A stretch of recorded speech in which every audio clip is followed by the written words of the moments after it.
الوالي والوالد ثم إلى أرواح الأنبياء والمرسلين والأولياء والشهداء والصالحين والأئمة المجتهدين والعلماء العاملين لنا مكان المشارق الأرض إلى المغارب والسودان لمغرب الشيخ محمد بن النووي البندمي ورسولهما وقرئهما وزريته عليهما أجمعين الله يغفر لهم ويرحمهم ويريد درجاتهم في الجنة ويعيد علينا من بركاتهم وأسرارهم وأنوارهم وعلومهم ونفعاتهم في الدين والدنيا والآخرة ثم إلى أرواح أبائنا وأمهاتنا وجداتنا وجداتنا ومشايخنا ومعلمنا في الدين وجميع المؤمنين والمؤمنات والمسلمين والمسلمات أن الله يغفر لهم ويرحمهم ويجعل الجنة مثواهم. الفاتحة.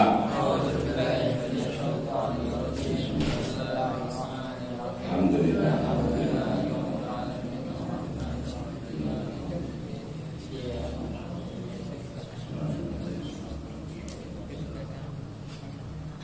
Bismillahirrahmanirrahim. Wassalatu wassalamu ala Rasulillah Muhammad ibn Abdillah wa ala alihi wa sahbihi wa mawala wa la hawla wa la quwwata illa billah. Bismillahirrahmanirrahim. Qala radhiyallahu anhu fa inna nafsa zakiyah at-talibatu lil maratibi al-aliyah lam tazar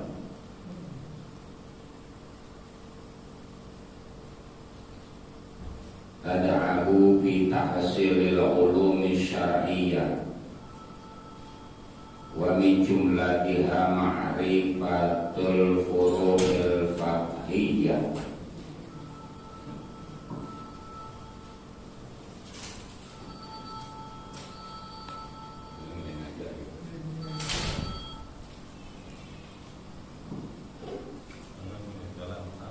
Li'anna biha tandabi'ul wasawis syayatiniyah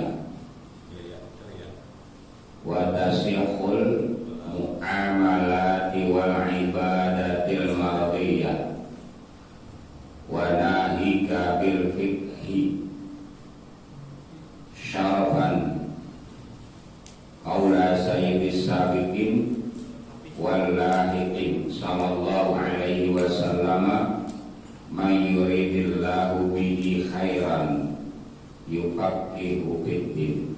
Rawahu Syaikhan.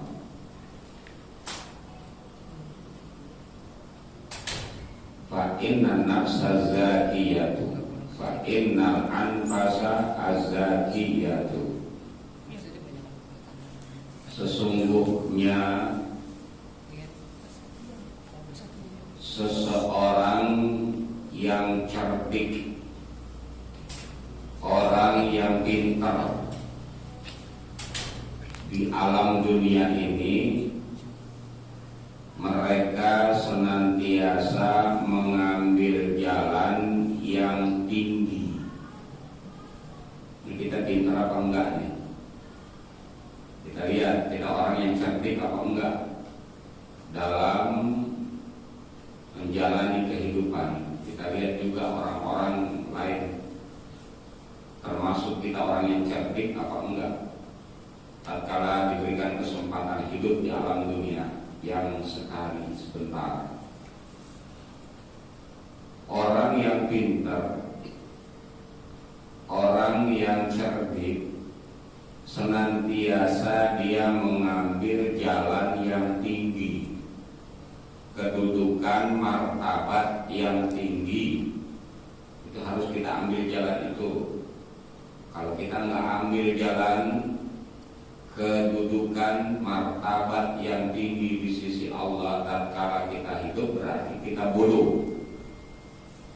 Berarti kita bodoh. Ya. Bukan orang yang pintar, orang yang sekolahnya tinggi-tinggi. Ya. Kalaupun itu menyebabkan pintar dalam hal-hal tertentu.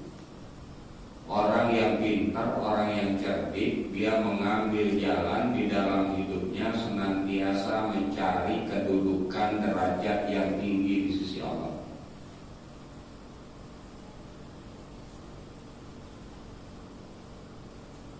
Dia latih dirinya,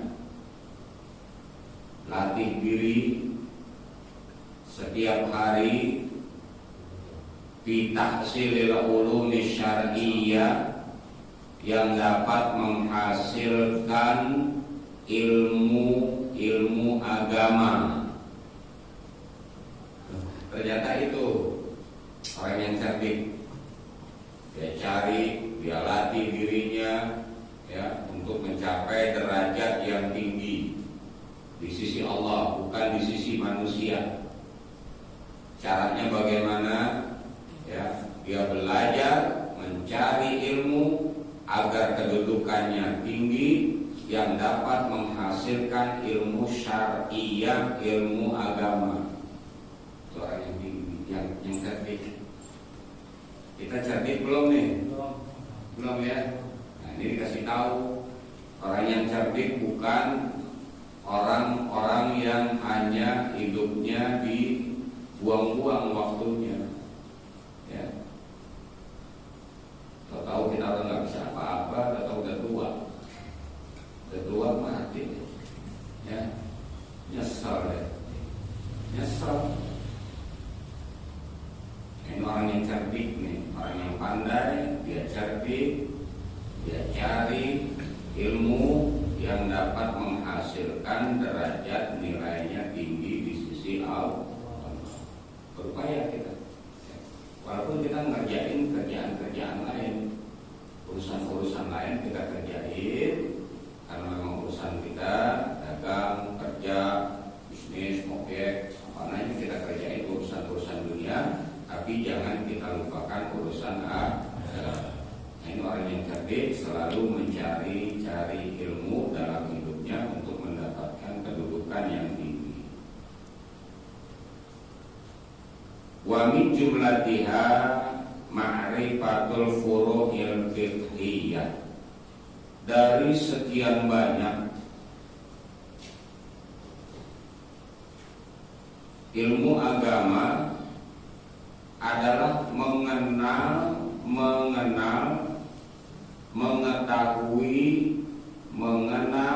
cabang-cabang daripada ilmu fikih. Kalau kita bicara ilmu banyak. Ilmu fikih penting dan sangat penting buat sahnya ibadah kita.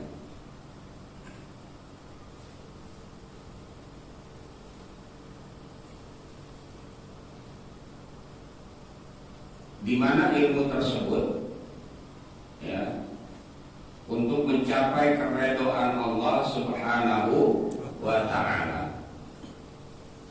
Wa tasihul muamalat wal ibadat, agar sah muamalah kita, agar sah ibadah kita, dan mendapatkan keridhaan Allah di saat kita hidup. Muamalah banyak kita muamalah, hubungan.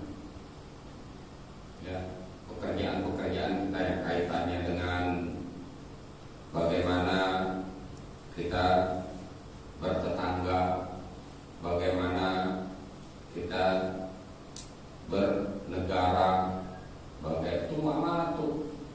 Ilmunya dan ibadah dalam mengabdi kita kepada Allah. Itu kan kebutuhan kita. Bagaimana kita mau ibadah kalau kita nggak ngerti ilmu ibadah? Bagaimana kita mau ibadah kalau kita nggak mengerti tentang ilmu ibadah? Wa nahika bil fiqhi,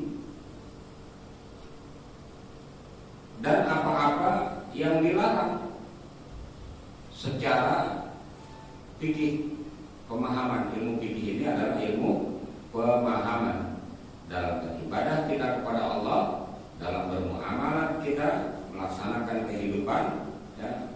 Bahasa singkatnya hablum minallah wa hablum minannas. Itu bahasa singkatnya.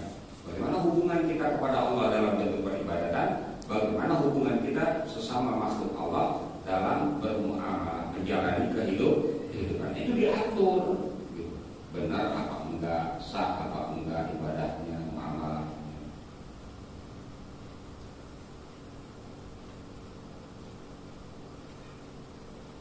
Nabi Shallallahu Alaihi Wasallam bersabda, "Man yuridillahu bihi khairan yufaqihu fiddin."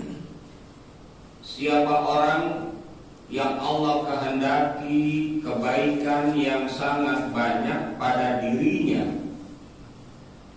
Allah menghendaki kebaikan yang banyak kepada diri seseorang, orang itu punya tanda, punya ciri bahwa Allah berikan kebaikan yang banyak kepada orang itu, kepada hambanya itu. Tandanya adalah yufaqihu fiddin. Allah berikan pemahaman dalam menjalani agama. Ya, dalam menjalani urusan-urusan agama, Allah kasih pemahaman dia.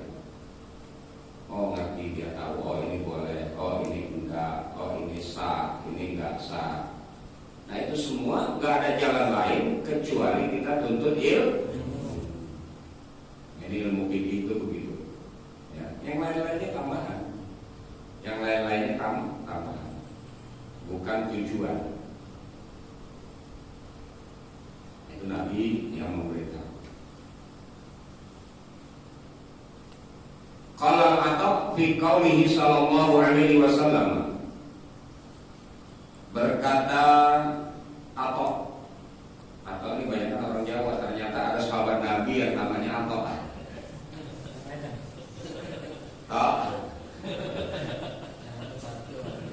Ya sahabat Nabi nih, yang namanya Atha.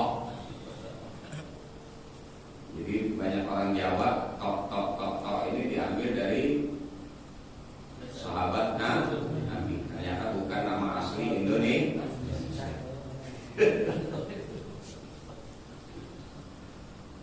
Su juga gitu, Su ya.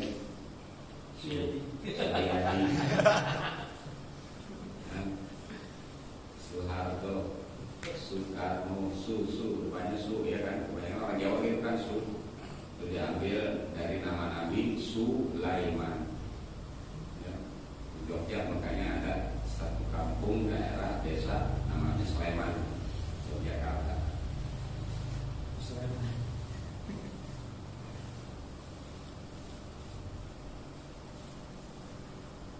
Qala Atha fi qaulihi sallallahu alaihi wasallam, berkatalah sahabat Nabi yang bernama Atha tatkala hadis Nabi sallallahu alaihi wasallam fi qaulihi sallallahu alaihi wasallam, hadis Nabi sallallahu alaihi wasallam, idza marartum bi riyadil jannati farta'u. Qalu ya Rasulullah wa ma riyadul jannah? Qala hilaqul dzikri. Qala al-Atha al-dzikru huwa majalisul halal wal haram. Kaifa tashtari, kaifa tabi'u wa tusalli wa tasumu wa tahajju wa tankahu wa tatluqu wa asbahu dzalik. Nabi sallallahu alaihi wasallam bersabda, idza marartum bi riyadil jannah, apabila kalian melihat, kalian menemui taman daripada taman surga. Ya, kita tahu kalau itu ada taman surga. Kita tahu atau lihat di situ ada taman surga. Fartamu, maka masuklah kita ke taman surga. Gitu. Kalau mau masuk surga, yang sebenarnya kan nanti. Jadi taman surga ini di muka bumi ya adalah hilaqatul dzikri.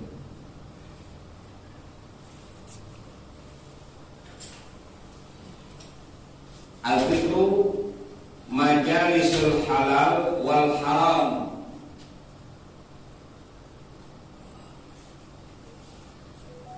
Sahabat tanya, karena Nabi katakan apabila kalian menemui, kalian melihat taman daripada taman sorga, fartamu maka masuk ke dalamnya, mampir ke taman sorga. Kalau kita tahu itu taman sorga. Lantas sahabat bertanya, qalu ya Rasulullah wa ma riyadul jannah. Ya Rasul, apa sih taman sorga itu? Lalu dijawab oleh Nabi, hilaqul dzikri adalah kelompok-kelompok orang yang mengingat kepada Allah. Itu taman sorga. Kelompok-kelompok, lingkaran-lingkaran sekeliling orang yang mengingatkan kepada Allah.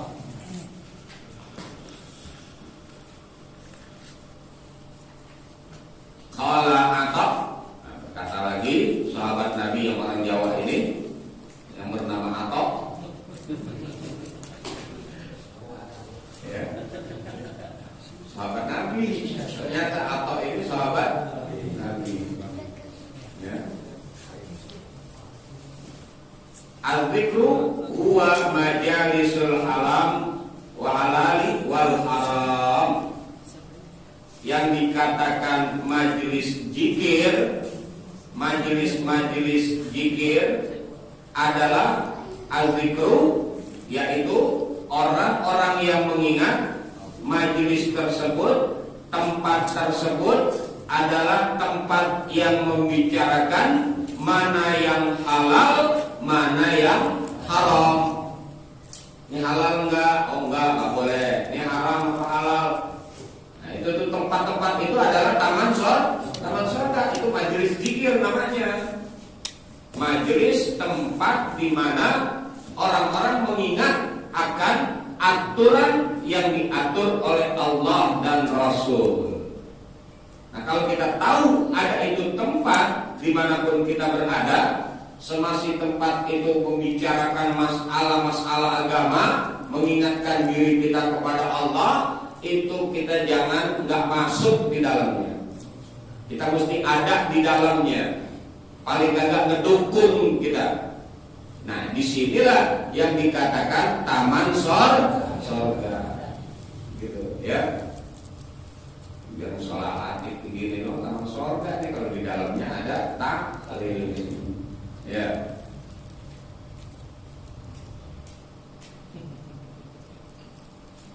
Majelis haram ini, majelis halal ini, membicarakan yang halal dan membicarakan yang haram, sah dan tidaknya. Kaifa tashtari, bagaimana kau membeli? Membeli nanti ada juga halal apakah enggak? Ini fikih urusannya nih. Sah enggak jual belinya kita? Ya, kita sebagai pembeli, sah enggak kita membeli? Karena ada aturan yang enggak boleh dibeli, haram kita membelinya. Ya. Kaifa tabi'u, bagaimana berdagangnya, menjualnya, berarti jual beli, si pembelinya, si penjualnya. Jangan cuma nyari untung aja dunianya, tapi ternyata jualannya haram. Haramnya ada dua, ada kalanya barangnya yang haram, ada kalanya caranya yang haram. Barang yang haram jelas, barang yang dilarang untuk dijual, diperjualbelikan, berarti haram. Yang dagangnya haram, yang belinya juga haram. Seperti daging babi, boleh nggak kita makan daging babi? Nggak boleh kan? Nah, berarti nggak boleh kita beli babi, walaupun bukan kita yang makan. Yang dagang juga jangan dagang itu. Udah, coba jangan dagang itu lagi udah. Masih ada. Nah, berarti jenis daripada barang dagangannya diharamkan. Seluruhnya nanti kita ketahui, harus kita ketahui mana yang diharamkan. Di antaranya itu tadi minum-minuman keras haram, nggak boleh kita perjualbelikan. Ya, terus lagi ular, ya, darah, kartunya tak haram. Kalau kartu nggak haram, tapi kalau kartu itu dipergunakan untuk yang haram, jadi bisa kan, ya. jadi sarana yang haram, bukan jenis yang haram. Ya, pahamnya di situ bukan jenis yang haram, tapi sarana berbuat haram. Karena orang biasanya kalau kartu itu pakai judinya haram, gitu kan pekerjaannya. Tapi barangnya itu sendiri sebenarnya nggak haram, tapi sarana yang jadiin bisa jadi haram. Nah, itu kita mesti tahu tuh selak beluknya tuh hal-hal yang kayak gitu, ya. Dalam jual beli, tujuannya supaya mendapatkan martabat kedudukan yang tinggi tatkala kita hidup. Apakah hidup di dunianya tinggi martabatnya, derajatnya, tingkatannya, ataupun di akhirat. Itu orang-orang yang cerdik mengambil jalan hidupnya dia untuk menuju kepada derajat yang tinggi di sisi Allah. Ya, itu orang yang cerdik dengan jalan mempelajari ilmu.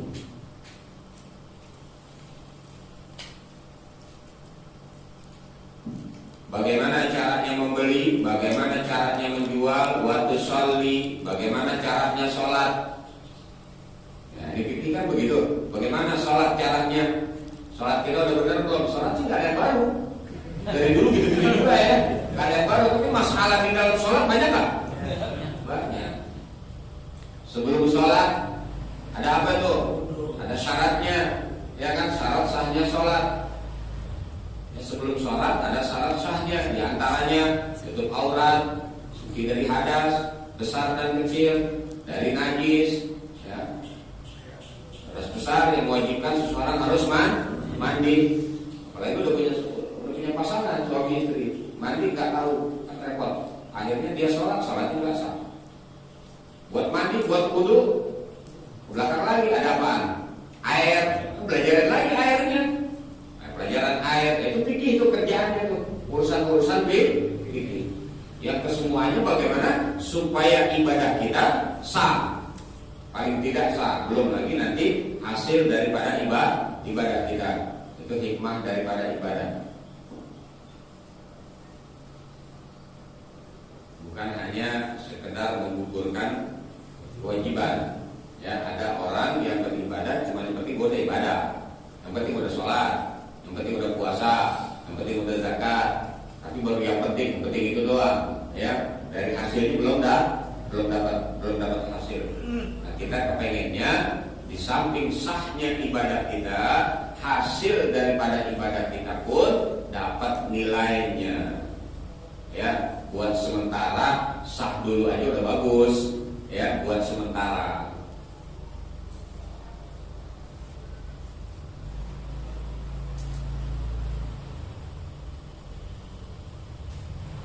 Wa kaifa tasumu, bagaimana engkau berpuasa, wa tahajju, dan bagaimana engkau haji. Ya. Haji malah repot lagi nih, ya, banyak problem-problemnya. Sebelum haji belajarin dulu ilmu hajinya. Watankihu, bagaimana caranya nikah, ya, rumah tangga. Mestinya belajar dulu ilmu pernikahannya baru nikah. Mestinya kita kebalik, punya bini dulu baru belajar.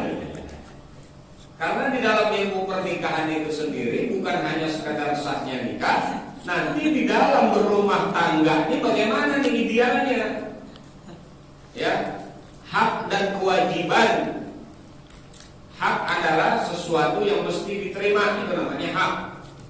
Kewajiban adalah sesuatu yang mesti dijalankan.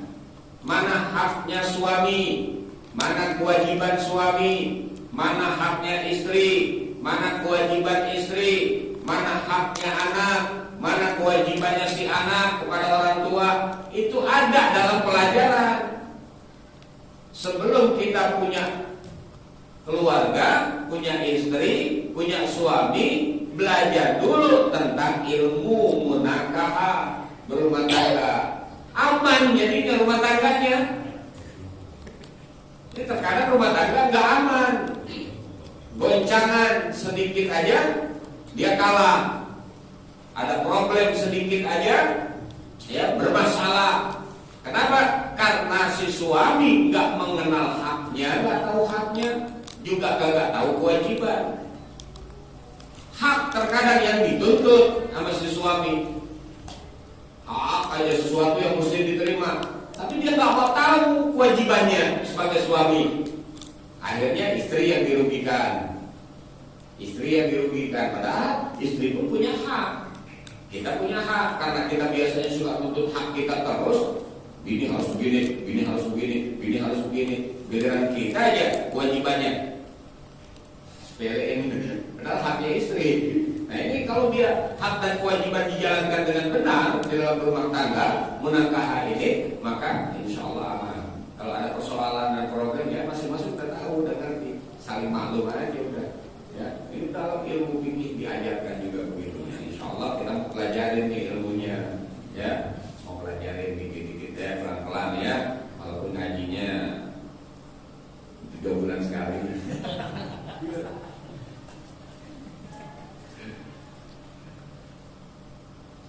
Berapa bulan sekali? Habis waktunya habis. Ini gak dipaksain, kalau gak dipaksain saya nggak mau nih. Dipaksain aja nih, tonton. Ya, masih ada selah kalau di malam Jumat, masih ada selahnya di jam segini yang sisa ya, sisa masih ada selah. Kalau malam lain habis sudah.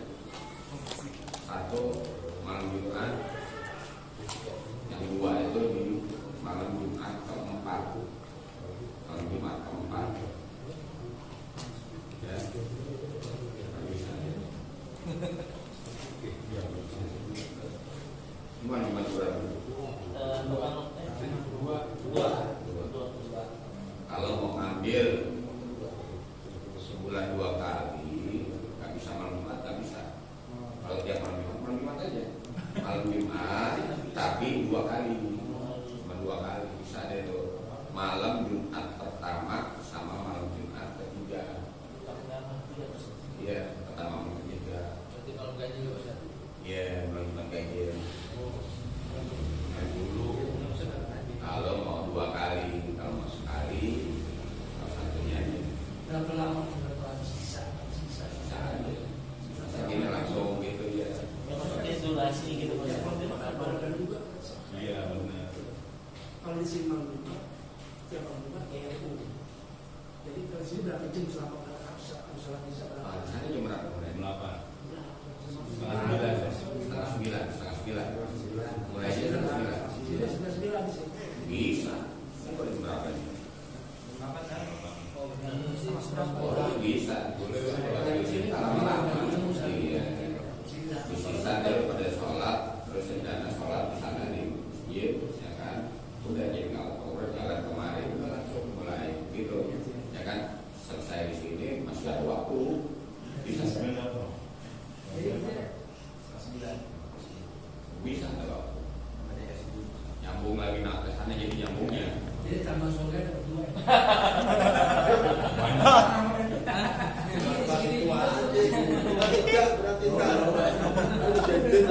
Sini. Enggak, belum buka. Belum buka. Oh, belum buka. Ya, mulai. Sekarang sisa teh, ya. Sisa teh kalau sekarang nggak teh apa sisa kan ya? Masih ada waktu 1 jam kan? Ya syukur-syukur kan kita melihat imam ini sakni di sini kan. Masih berjalan. Di sana masih berjalan pengajian. Bisa ya. Nah, jadi intinya itu ya, kita harus tahu tentang masalah ibadat dan muamalah. Fikih intinya itu. Intinya fikih adalah ibadat dan muamalah. Ya, perbuatan-perbuatan kita ya, yang hubungan kepada Allah dan kepada makhluk Allah.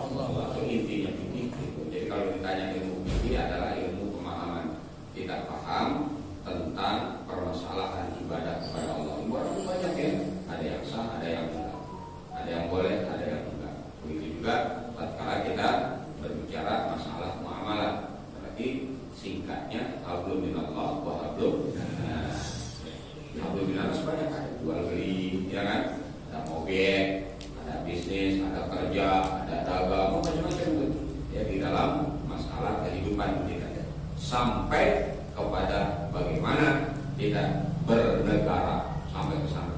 Ya.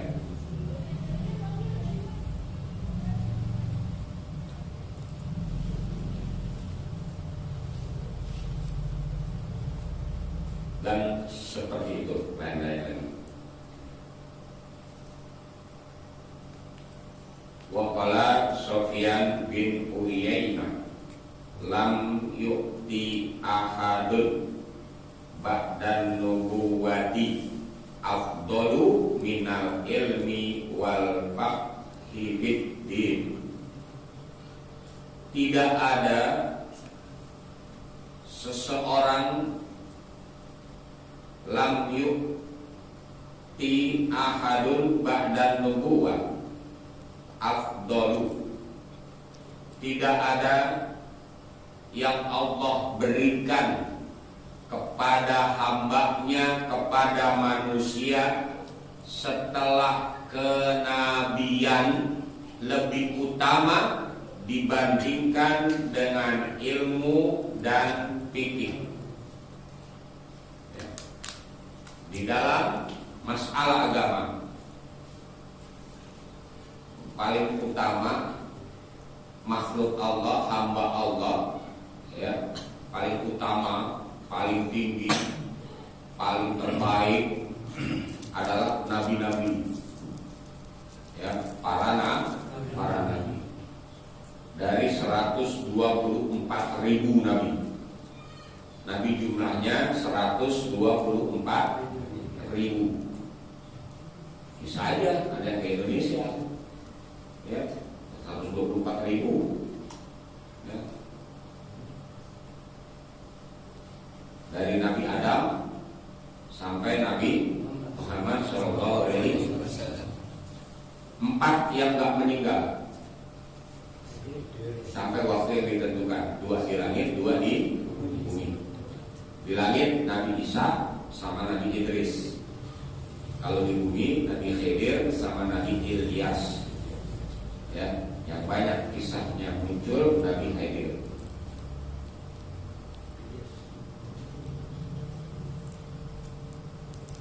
Tidak ada sesuatu yang Allah berikan kepada hambanya setelah para nabi, kenabian, ya, tentang kenabian yang paling utama daripada ilmu dan pemahaman di dalam agama. Jadi kalau kita mau menyamakan derajat nabi setelah nabi kita yang berikutnya, jadilah kita orang yang berilmu dan jadilah orang yang memahami tentang urusan agama. Kalau kita mau tingkatannya, ya, seperti para nabi, kemuliaannya, di mana Nabi Muhammad SAW mengatakan, ulama ummati kal anbiya bani Israel. Kedudukannya, orang-orang yang alim, ulama-ulama umatku, bukan ulama-ulama umat yang lain, umat Nabi Muhammad. Ulama-ulama, orang-orang yang alim dari kalangan umatku, umat Nabi Muhammad, kal anbiya bani Israel, kedudukannya sederajat dengan para nabi Bani Israel selain Nabi Muhammad. Mana Nabi Bani Israel? Nabi Isa diutus untuk Bani Israel, Nabi Musa diutus untuk Bani Israel, ya. Itu nabi-nabi terdahulu diutus hanya untuk satu bani, anak keturunan dari Israel. Kalau Nabi Muhammad diutus oleh Allah untuk semua manusia, tanpa keturunan ini keturunan itu, tanpa bani ini bani itu. Bani artinya anak keturunan, itu artinya bani. Nabi Ibrahim punya istri 2, ya, Nabi Ibrahim punya istri 2, satu Sarah, menurunkan Nabi Ishak, menurunkan Nabi Yakub. Nabi Yakub ini punya anak-anak diantaranya Israel nih. Nah, dari sinilah nih para nabi. Nabi Ibrahim punya istri Hajar, menurunkan Nabi Ismail. Dari sinilah Nabi Muhammad. Itu kita mesti pahami juga tuh, ya, mesti tahu. Jadi Bani Israel itu dari istrinya Nabi Ibrahim punya anak Nabi Ishak. Nabi Ishak punya anak Nabi Yakub. Dari Nabi Yakub ini anak-anak keturunannya itu ada salah satunya yang jadi nabi-nabi lagi. Nah, dari sinilah kebanyakan nih yang disebutnya Israel ini dari sini. Ya. Jadi bangsa itu cuma dua di alam semesta ini, apakah Israel dari keturunan Israel atau dari keturunan Nabi Ismail. Ya, terpulang aja. Ini kok kayak Israel atau kayak Arab nih? Ya, beres kayak Arab, beres. Arab ya kayaknya.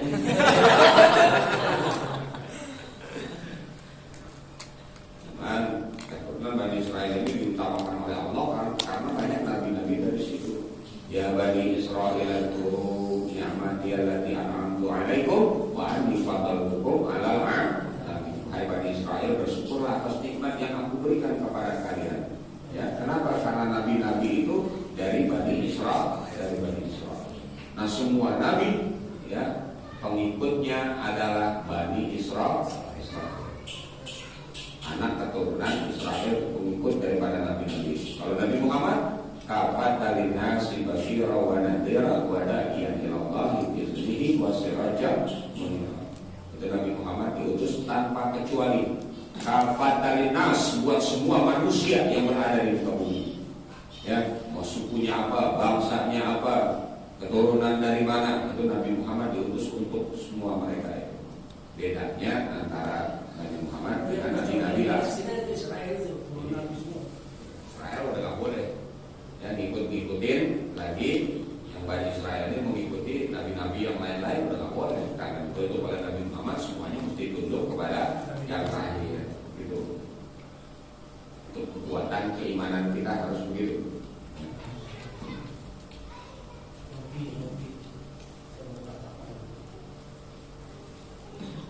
Nah, berkatalah Sofyan bin Unainah, ya, gak ada lagi yang lebih utama di muka bumi yang Allah berikan setelah para nabi.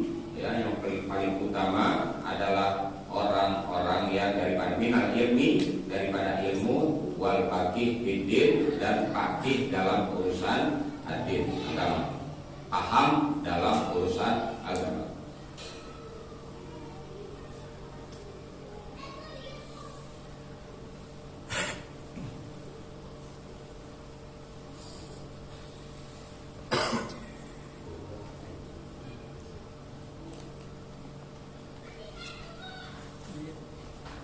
Wa qala Abu Hurairah wa Abu Dzar radhiyallahu ta'ala anhuma, babun minal ilmi nata'allamahu ahabbu ilaina min alfi raka'atin tatawwu'an.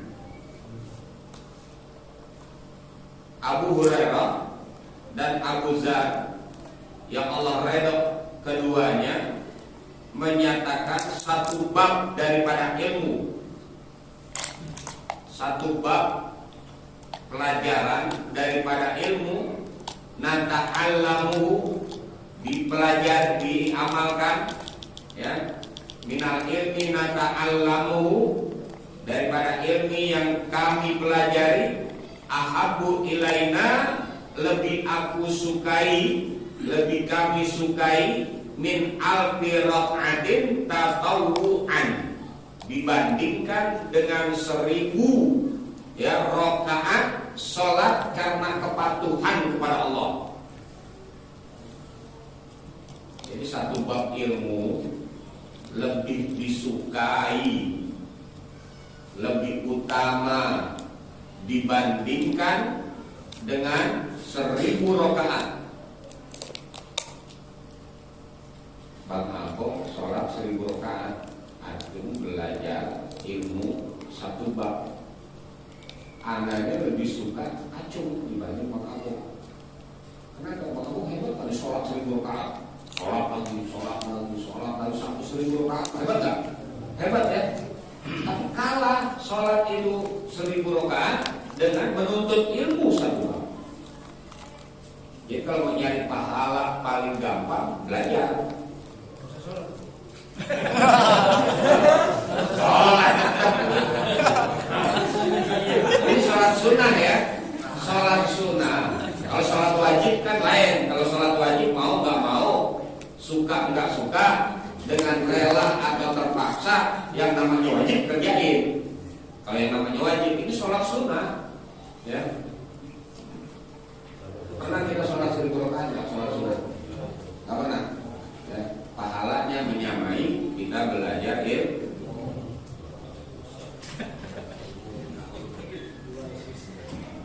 Jadi singkatnya, kalau sholat kan buat diri kita sendiri, ya kan? Pahalanya buat apa? Buat diri kita sendiri. Tapi kalau kita belajar ilmu, bisa juga dikembangkan. Orang yang nggak tahu bisa kita kasih tahu, orang yang salah bisa kita benerin. Jadi bukan buat diri sendiri, walaupun pahalanya tinggi, derajatnya buat diri sendiri, tapi ada manfaatnya buat orang lain. Tapi kalau sholatnya ente, sholatnya kita, rajin kita sholat, itu bermanfaatnya buat diri kita sendiri. Tapi kalau ilmu, manfaatnya buat diri kita dan juga buat orang. Makanya ilmu lebih tinggi dibandingkan sholat. Gitu, nilainya lebih tinggi. Jadi kalau orang mau banding-bandingin orang yang belajar dengan orang yang ibadah hanya sholat aja, tinggian mana? Tinggian orang yang sholat kan urusan pribadi, pahalanya juga buat sendiri, ya kan? Tapi kalau ilmu di samping buat diri kita sendiri, juga bisa buat orang lain. Itu kenapa ilmu lebih tinggi daripada ibadah gitu. Ilmu lebih tinggi daripada ibadah. Ya ibadah sholat maksudnya sholat yang sunnah, bukan wajib. Sholat wajib mau kagak, mau suka nggak suka kita kerjain. Kalau yang namanya wajib, kewajiban. Buat dapat nilai tambah adalah disun, gitu. Wa qala Umar radhiyallahu taala anhu, sahabat menyatakan, yaitu Sayyidina Umar yang Allah ridha atasnya, limautin alfi abid qaimul laili shaimun nahari ahuru min mautil alimil basir bihalalillahi ta'ala wa haramihi. Kematian 1000 orang yang ahli ibadah. Ada 1000 orang ibadah, nih ahli ibadah. Siapa mereka ahli ibadah? Abid namanya. Orang yang abid dibilangnya orang yang ahli ibadah. Qaimul lail, malamnya itu terus sholat sepanjang malam. Kalau malam hari setelah sholat fardu wajib, sholat terus, nggak ngapa-ngapain, batal wudhunya, diambil wudhu lagi, sholat sepanjang malam. Hebat kan orang nih? Ya, nggak terhingga jumlahnya, rokaatnya nggak terhingga, nggak kita ketahui itu rokaatnya berapa. Orang sepanjang malam, ya sepanjang malam. Kalau malam ke 12 jam dia sholat 12 jam terus sepanjang malam. Shaimun nahari, di siang harinya puasa terus, malamnya sholat terus, siangnya puasa terus, sepanjang hidupnya seperti itu. Enggak nih, hebat nggak orang nih? Hebat ya? Ahulu min mautil alimil basir. Ya, aku lebih berat dibandingkan dengan kematian satu orang alim yang terbuka matanya mengenai bihalalillahi ta'ala wa haramihi, dengan apa yang dihalalkan oleh Allah dan diharamkan oleh Allah. Ini ada orang yang meninggal nih, orang yang meninggal ini nih adalah orang yang ahli ibadah. Malamnya ibadah kepada Allah, siangnya juga ibadah puasa dia, sepanjang hidupnya seperti itu, terus meninggal, ya meninggal, kan hebat deh. Kata Sayyidina Umar, aku lebih berat, lebih condong kepada satu orang alim yang memahami tentang apa yang dihalalkan oleh Allah dan diharamkan oleh Allah. Aku lebih condong kepada dia, lebih berat kepada dia dibandingkan dengan 1000 orang yang ahli ibadah. Orang ahli ibadah bukan 1 per 1000 orang, biarin dia meninggal dia. Nah, ahli ibadah baik perilakunya, insya Allah pasti ke surga deh. Ibadahnya sepanjang malam, puasanya sepanjang hari. Bukan 1 orang, hebat nih orang, ada 1000 orang. Tapi Sayyidina Umar lebih condong kepada orang yang melek, yang tahu tentang apa yang Allah haramkan dan apa yang Allah halalkan. 1 banding 1000. Ini Sayyidina Umar, sahabat Nabi. Aku lebih berat dengan matinya 1 orang alim dibandingkan 1000 orang yang ahli ibadah.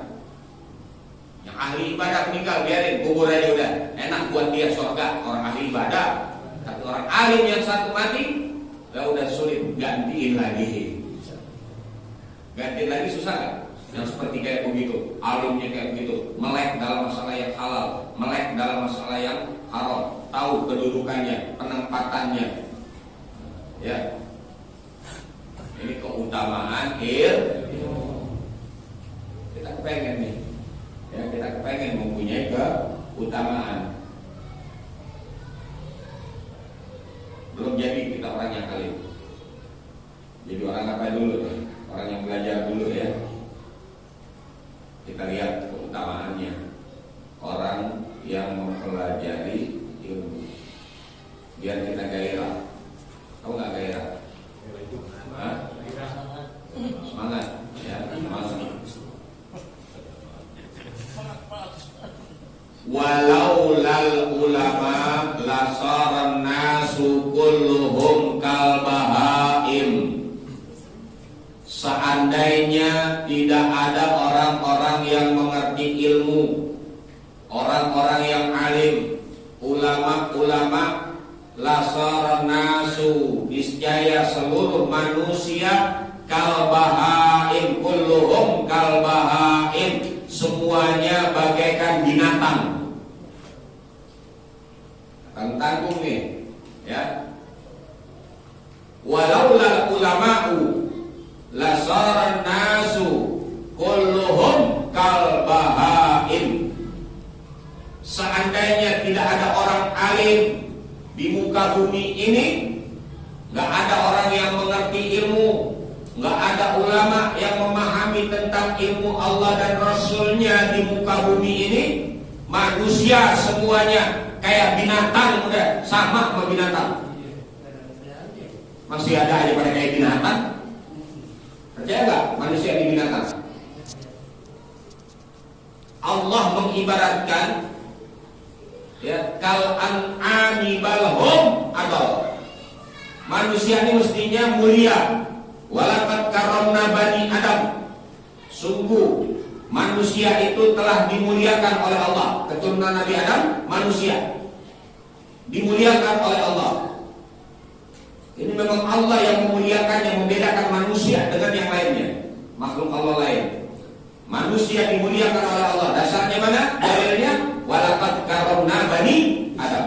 Sungguh Allah muliakan manusia, keturunan Adam. Mulia kita mestinya. Tapi tidak jarang juga Allah ibaratkan manusia ini kal an'ami balhum adal, bagaikan binatang ternak, bahkan lebih sesat daripada binatang ternak. Ya. Jadi kita mau yang mana nih? Mau yang mulia, pokoknya kayak binatang. Mau yang mulia, tempatkan diri kita supaya mulia. Jangan tempatkan diri kita jadi kayak binatang. Al-insanu hayawanun natik. Manusia itu adalah binatang yang dapat ngomong, binatang yang dapat berbicara. Siapa? Manusia. Allah pun mengatakan kal an'ami balhum adol. Allah yang punya manusia, yang menjadikan manusia, mengibaratkan manusia itu seperti binatang ternak, bahkan lebih sesat daripada binatang ternak. Serem juga ya. Ini dikatakan laulal alim, laulal ulama'u lasaran nasu kulluhum kal bahaim. Seandainya tidak ada ulama, niscaya pasti semua manusia seluruhnya seperti binatang. Jadi tidak ada aturan hidupnya. Binatang pakai aturan enggak? Enggak aturan. Enggak ada aturan. Kalau manusia diatur, ibadahnya diatur, berumah tangganya diatur, bertetangganya diatur, bernegaranya diatur. Nah, aturan-aturan ini yang tahu adalah orang-orang yang alim. Seandainya orang alim nggak ada, meninggal, manusia hidup udah nggak pakai aturan lagi. Masih ada orang alim aja nggak mau diatur, apalagi udah nggak ada tuh orang alimnya. Udah diibaratkan semuanya udah kayak binatang, pakai cara sendiri, udah nggak pakai cara-cara aturan. Ya, ini kelihatan sama kita. Ya, banyak yang nggak pakai aturan, mereka seperti binatang hidupnya. Orang nggak pakai aturan kok, kan semaunya jadinya. Ya, jadi semaunya kita.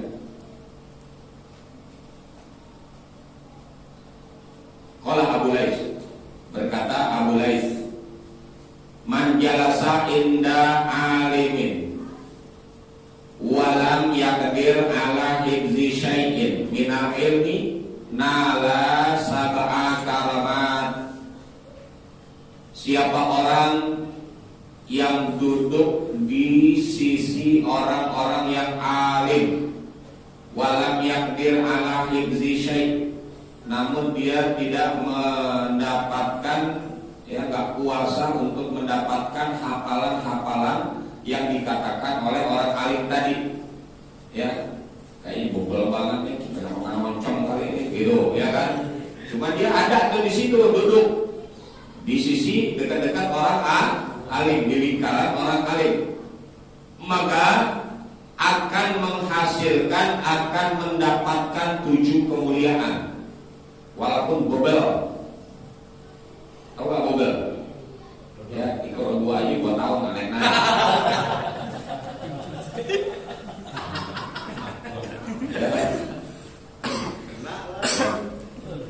Apa yang diajarkan dia sulit untuk menghafalnya. Ya, tapi belajar terus, tetap dapat 7 kemuliaan dari Allah. Yang pertama adalah fadlal muta'allimina, keutamaan belajarnya dia dapat. Keutamaan belajar. Orang yang belajar, Nabi katakan manin taqala an yata'allama ilman ghufira lahu qabla an yahtua. Siapa orang yang belajar, ya, dia tujuannya belajar, pindah dari satu rumah ke rumah lain, dari satu tempat ke tempat lain, pindah. Tadinya di rumah kita, datang ke mushola, datang ke majelis taklim. Ini namanya pindah tempat nih, dari satu tempat ke tempat lain. Tujuannya adalah belajar ilmu. Ghufira lahu qabla an yahtua, maka diampuni dosanya sebelum dia melangkahkan kakinya. Dosa-dosanya sudah diampuni, padahal belum melangkahkan kaki. Mendapatkan itu dia. Ini orang yang belajar dapat itu nilai kemuliaan dari Allah, dan banyak lagi keutamaan-keutamaannya. Yang kedua, orang yang belajar mendapatkan keutamaan dari Allah, wa habsahu aniz dzunubi.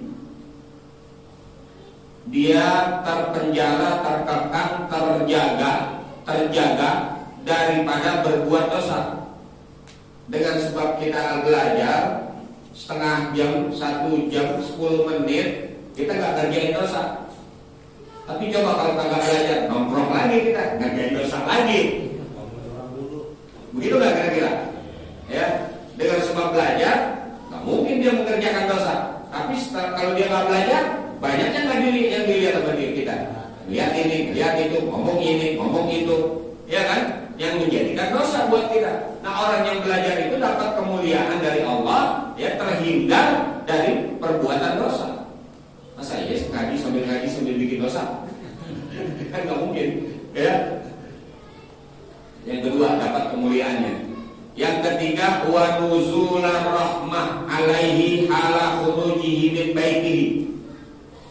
Orang yang belajar itu turun rahmat Allah semenjak dia dari rumahnya. Dari rumahnya Allah berikan cucuran rahmat sama dia. Kalau yang namanya rahmat Allah udah semuanya ada di situ. Semuanya ada di situ. Yang baik-baik semuanya ada di situ. Berhasil mendapatkan rahmatnya Allah hala khurujihi min baitihi, tatkala mulai dia keluar dari rumahnya. Diantarin lagi sama malaikat. Pulang ke rumah tak diantarin sama malaikat. Yang dibilangin sama bini ente, yang bawa malaikatnya gitu.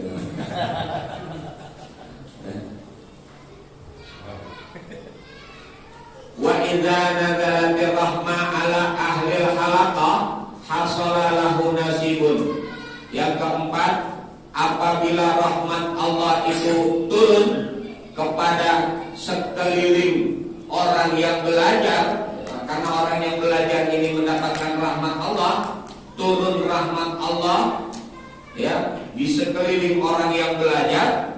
Kalau kita belajar juga di situ, kita kenakan, kena, dapat juga kita tuh rahmat Allah.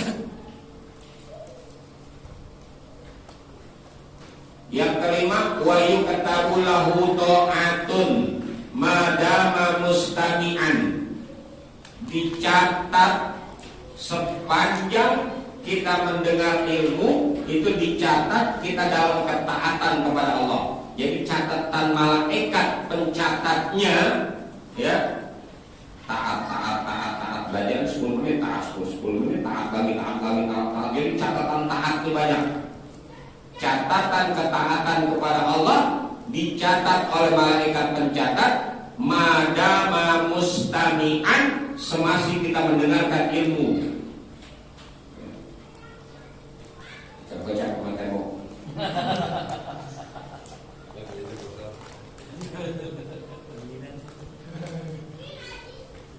Yang keenam, mempunyai keutamaan idza daqa qalbuhu li adamil fahmi sara ghammuhu wasilatan ila hadratillahi ta'ala. Kesulitan kita, kesempitan hati kita, tatkala kita memahami ilmu yang dipelajari nama kita, ya, memahaminya kayaknya merasa kesulitan, hati kita gundah gulana, ya, kok nggak paham nih, nggak paham. Nah, ketidakpahamannya adalah wasilah, sebagai wasilah ila hadratillahi ta'ala, sebagai penghubung antara yang belajar kagak ngerti sampai kepada Allah. Ya, ini penghubung, jadi penghubung. Ya. Langitnya orang yang belajar aja masih hebat tuh, ya. Langit nih, nggak paham nih, nggak paham, masih punya keutamaan. Nggak paham aja masih punya keutamaan, apalagi paham. Ini nggak paham kita. Kenggak pahamannya kita ini, kenggak ngertiannya kita ini, ya, menjadi penghubung antara kita sama Allah. Coba kalau kita mau menghubungkan kepada Allah, sengaja ngajak menghubungi kita kepada Allah, itu mesti sholat, mesti zikir, itu menghubungkan diri kita kepada Allah. Bagaimana caranya menghubungkan diri kita kepada Allah supaya nyampe kepada Allah? Ya sholat, zikir, ingat Allah, berjam-jam. Kadang sholatnya juga ngaco, sholat kemari. Kadang zikirnya juga hatinya kesana kemari. Ya, nggak nyambung. Ternyata orang yang belajar nggak ngerti aja, ya, nggak paham nih, salah lagi, lupa lagi, nggak paham. Itu malah jadi penghubung. Kalau kita sengaja kita mau jadi penghubung kita kita kepada Allah itu dengan ibadah susah, berat, gitu kan? Dikit terus, udah konsentrasi baru dia nyambung. Ya, jembatannya, penghubungnya, sholat juga begitu mantap, udah baru jadi penghubung antara kita sama Allah. Ya, jadi harus ada upaya yang maksimal. Namun orang yang belajar ya nggak ngerti aja jadi penghubung, apalagi dia ngerti. Nggak paham aja jadi penghubung antara dia sama Allah, nyambung. Ya, nggak paham, nggak ngerti. Bagaimana paham? Bagaimana ngerti? Ini kita udah dapat kemuliaan ya, kemuliaan yang paling nggak enak aja nih, nggak ngerti nih, ya nggak pinter nih. Berapa? Ikrar dua berarti nggak 2 tahun. Ya, nggak paham masih tetap mempunyai kemuliaan. Ketidakpahamannya itu menjadikan dirinya dengan Allah sebagai penghubung.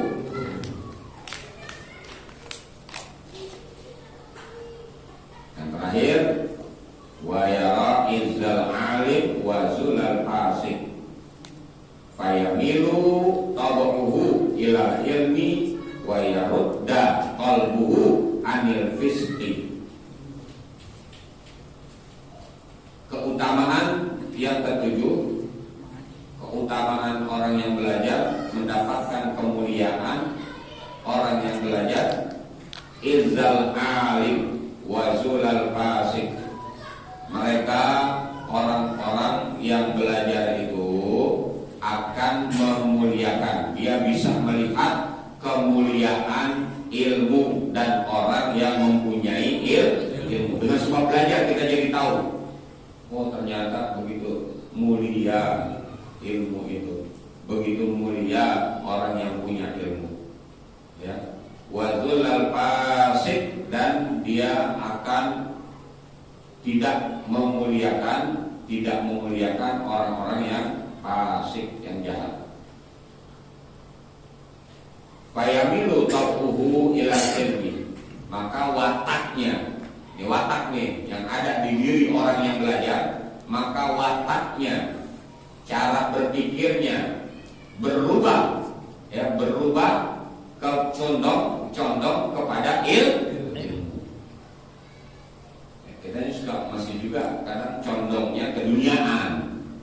Jadi mulianya seseorang biasanya karena dunianya berhasil. Kalau kita masih melihat kayak gitu, kita belum memuliakan ilmu dan orang yang mempunyai ilmu. Ya, jadi gak boleh kita memandang bahwa urusan dunia lebih tinggi, lebih mulia daripada urusan akhirat. Orang yang mempunyai dunia lebih tinggi, lebih mulia dibandingkan orang yang mempunyai ilmu akhirat. Gak boleh. Karena di sisi Allah, ilmu akhirat, kemuliaan akhirat karena ilmunya, bukan karena hartanya. Ya, jabatan, harta, pangkat, itu semuanya nggak ada apa-apanya, kecil dibandingkan dengan urusan agama dan orang yang mengerti tentang agama. Nah, di sini kamu mulai terlihat, kamu angkat derajat akhiratnya, derajat dunianya dengan sebab ilmu. Ya, mau dunia pakai ilmu. Man arada dunia fa alaihi bil ilmi, wa man arada al-akhirah fa alaihi bil ilmi, wa man arada huma fa alaihi bil ilmi. Mau dunia pakai ilmu. Kita mau senang dunia pakai ilmu. Enggak pakai ilmu, ya dibohongin mulu, dagang rugi mulu. Ya. Karena enggak ada ilmu dunianya. Apa yang mau kita kerjain? Ada pekerjaan, ijazahnya kagak, ilmu dunianya nggak bisa kerja untuk pekerjaan. Padahal ada tawaran untuk di kantor, jabatannya ada, gajinya tinggi, besar. Karena kita nggak ada ilmunya, jadi nggak bisa tuh. Masuk nggak kita? Kagak. Mau dunia pakai ilmu, mau akhirat pakai ilmu. Mau senang akhirat, mau selamat akhirat, harus ada ilmunya. Ilmu apa? Ilmu akhirat, mengenai ibadah dan sebagainya. Mau dua-duanya pakai ilmu. Mau dua-duanya pakai ilmu. Dunia mau, akhirat mau, pakai ilmu dua-duanya. Belajar juga ilmu dunia, belajar juga ilmu akhirat. Dunianya senang, bisa menghasilkan apa yang kita inginkan, akhiratnya juga selamat. Gak ada jalan lain kecuali kita belajar. Ini dalam prinsip kehidupan. Ya, mau dunia pakai ilmu, mau akhirat pakai ilmu. Mau dua-duanya harus pakai ilmu. Jadi kita nggak boleh nggak belajar tatkala kita hidup. Ya, harus terus belajar ilmu, senang dunia, senang akhirat. Syukur-syukur kalau dipilih, mau dipilih, pilih mana? Pilih dunia atau pilih akhirat? Pilihnya akhirat. Kalau ada pilihan, pilihnya akhirat. Karena dunia nggak akan berarti apa-apa. Kita tinggalin semuanya. Tinggalin nggak? Kita punya, kita tinggalin. Kita nggak punya juga kita tinggal. Itu dunia sifatnya begitu. Akhirat pasti. Kalau akhirat pasti. Jadi mau dua-duanya harus pakai ilmu. Mau dunia pakai ilmu, mau akhirat juga pakai ilmu. Mau dua-duanya pakai ilmu. Tapi kalau kita kejarnya akhirat, dunianya dia akan ikut. Insya Allah dunianya akan ikut. Kalau kita kejar akhiratnya. Nah, orang yang belajar ini adalah mengejar akhirat dia. Pada hakikatnya orang yang belajar adalah orang-orang yang mengejar akhirat tapi senang dunianya. Akhiratnya dapat, dunianya dapat. Tapi kalau dia pekerjaan dunianya doang, ngerjain dunianya doang, akhiratnya belum tentu dapat. Tapi kalau kita kerjain akhirat, dunianya dapat. Kalau kita kerjain dunianya aja, akhirat belum tentu dapat. Tinggal terserah kita. Nah, ini keutamaan orang-orang yang belajar. Al ilmu bila amal yakunu, al amalu bila ilmin lam yakun. Ilmu walaupun nggak diamalkan tetap ilmu, pahala dapat, derajatnya tinggi, pengetahuan ada, walaupun kita nggak amalin. Ya, walaupun kita nggak amalin, setelah kita tahu tetap dapat nilai. Tapi amal perbuatan bila ilmin lam yakun, nggak jadi. Amal yang kita lakukan, ibadah apapun, amal apapun yang kita lakukan, tanpa ilmu gak jadi ibadahnya. Sholatnya rusak, puasanya rusak, zakatnya rusak, hajinya rusak, ilmu yang lain-lain, amal ibadahnya rusak, udah. Bila ilmin, nah ini keutamaannya. Ilmu walaupun kita gak amalkan, tetap ilmu, tetap derajatnya tinggi, tetap pahala dapat. Walaupun kita nggak amalkan. Al ilmu bila amal iya kudu. Jadi tetap ilmu walaupun nggak diamalkan tetap ilmu, tetap jadi ilmu, tetap punya nilai. Ya, tetap punya nilai. Namun amal bila ilmin, al amalu bila ilmin lam yakun. Amal jika tidak dengan ilmunya, perbuatan jika tidak dengan ilmunya, maka nggak jadi itu perbuatannya, kosong, nggak ada nilai apa-apa. Ya, jangan sampai rugi. Wallahu a'lam bishawab. Rabbi zidni ilman warzuqni fahman. Bismillahirrahmanirrahim. Alhamdulillahirabbil alamin.